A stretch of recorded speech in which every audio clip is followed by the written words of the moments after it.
পাকিস্তান পাকিস্তান। চট্টগ্রামের সন্দ্বীপে আয়োজিত কেরাত প্রতিযোগিতায় ইরান, মিশর, ফিলিপাইন ও পাকিস্তান সহ বিভিন্ন দেশের অতিথি ও প্রতিযোগীরা অংশ নিয়েছে। এ সময় বিভিন্ন দেশ থেকে উপস্থিত প্রতিযোগীরা মঞ্চে উঠলে দেশভিত্তিক স্লোগানের মাধ্যমে তাদের অভ্যর্থনা জানানো হয়। Iran Iran, Philippines Philippines. তবে ওই অনুষ্ঠানের শুধু পাকিস্তান জিন্দাবাদ স্লোগানটি কাটছাঁট করে একটি বিতর্কিত সংবাদ প্রচার করেছে দেশের শীর্ষস্থানীয় পত্রিকা প্রথম আলো।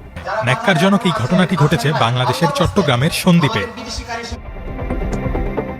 সংবাদটি প্রচারের পর দেশ জুড়ে সৃষ্টি হয়েছে সমালোচনা। আরে ভাই, আমি তো আপনাদের মন মতো স্লোগান দিতে পারবো না। খোঁজ নিয়ে জানা যায়, স্লোগান দেয়া ব্যক্তির নাম কারি ইমদাদ। তিনি ঢাকার লালবাগে মাহাদুল কিরাত বাংলাদেশ নামের একটি প্রতিষ্ঠানে শিক্ষক। সেদিনের মাহফিলে তিনি অতিথি হিসেবে উপস্থিত ছিলেন।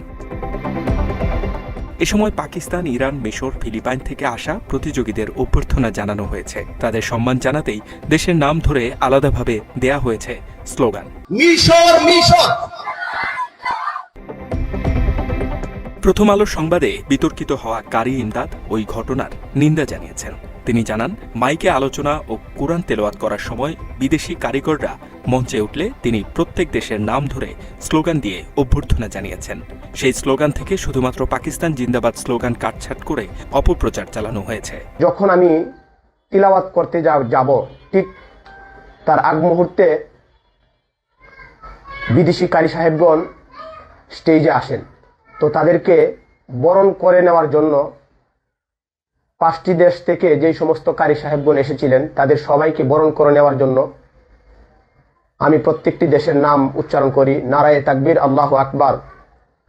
ইরান ইরান জিন্দাবাদ জিন্দাবাদ, মিশর জিন্দাবাদ, পাকিস্তান জিন্দাবাদ, বাংলাদেশ জিন্দাবাদ। আয়োজক কমিটির আহ্বায়ক হাফেজ তাওহিদের সঙ্গে যোগাযোগ করলে তিনি বাংলা এডিশনকে জানান, প্রতি বছরই বিদেশি অতিথিদের একইভাবে অভ্যর্থনা জানানো হয়। উদ্দেশ্য প্রণোদিতভাবে শুধু পাকিস্তান জিন্দাবাদ অংশটুকু কাটছাঁট করে পুরো আয়োজনকে বিতর্কিত করেছে প্রথম আলো।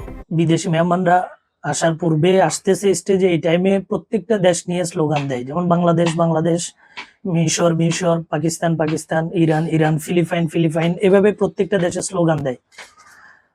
তো যেটা সাধারণত সব ধরনের এই ধরনের প্রোগ্রামগুলিতে হয়ে থাকে, ইন্টারন্যাশনাল আন্তর্জাতিক প্রোগ্রাম, ক্যাত সম্মেলন হোক বা অন্য যে কোনো প্রোগ্রামে বিদেশিদেরকে অভ্যর্থনাটা এভাবেই দেওয়া হয়।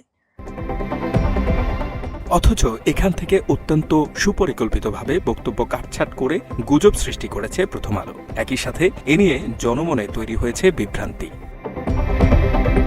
পতিত আওয়ামী লীগ ও ভারতের মদতপুষ্ট প্রথম আলো ইসলাম ধর্ম ও মুসলমানদের নিয়ে বিতর্কিত সংবাদ প্রকাশ করে আসছে দীর্ঘদিন ধরে।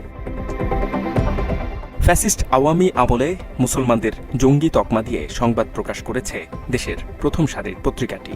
24-এর পরবর্তী সময়েও পত্রিকাটি কৌশলে ইসলাম ধর্ম ও মুসলমানদের বিতর্কিত করতে নানা ষড়যন্ত্র চালিয়ে যাচ্ছে। সন্দ্বীপের আলোচিত ঘটনাটি তারই অংশ বলে দাবি করেছে দেশের আলেম ওলামাগণ। এই পরিস্থিতিতে ইসলাম প্রিয় বাংলাদেশে প্রথম আলোর প্রচার করা গুজব থেকে সতর্ক থাকার আহ্বান জানিয়েছে সচেতন মহল।